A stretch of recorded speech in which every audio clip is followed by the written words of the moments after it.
tumawag ka pagdating mo doon, ha? Tsaka huwag ka masyadong kumain sa aeroplano.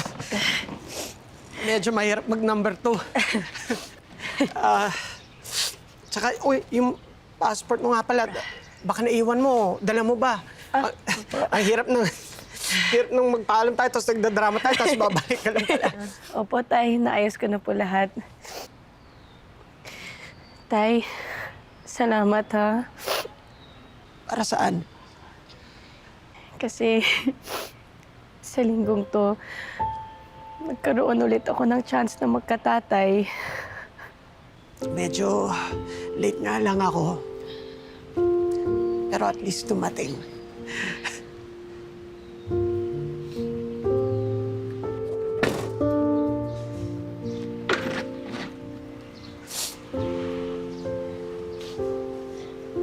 Bye, Tay. Okay na.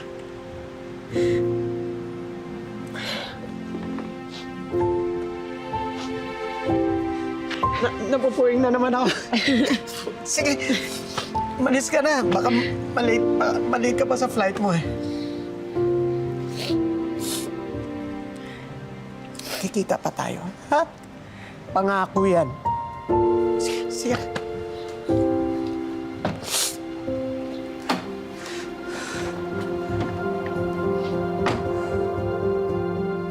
Oh, anak, teka. Teka, kuha lang ako magandang signal. Nakikita mo ba ako? Malinaw ba? O yan, ayan. Ito, sandali. Urong ako dito. Ayan, baka magandang signal. Anak, ayan, kamusta?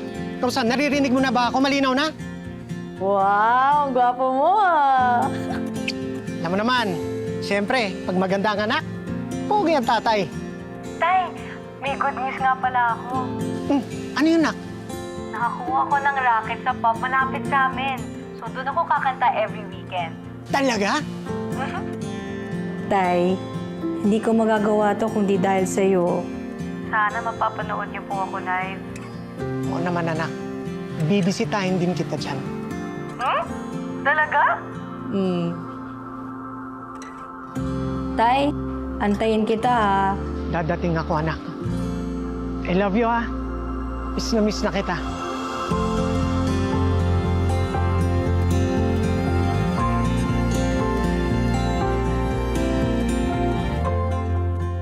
Money can't buy happiness? Bakit napapangiti ako ng designer items ko every day? Our culture believes na magkadikit ang swerte at yaman. Pero hindi ako naniniwala sa malas. Di ka pa marunong mag-drive? Kayo nga po ito bila-bilang umarangkada eh. Miss, Anais? Nais. That's weird. Na-decline yung card ko. Dad! Nanakaon ako! Babe, can you come over? I can't pa. Why not? Na-extend ako dito sa Singapore. Pwede ba kitang bayaran tomorrow? Eh, kung ganun ma'am, kunin ko po muna to. Collateral. I promise to pay you back tomorrow. Uy, namalas ka nga naman talaga.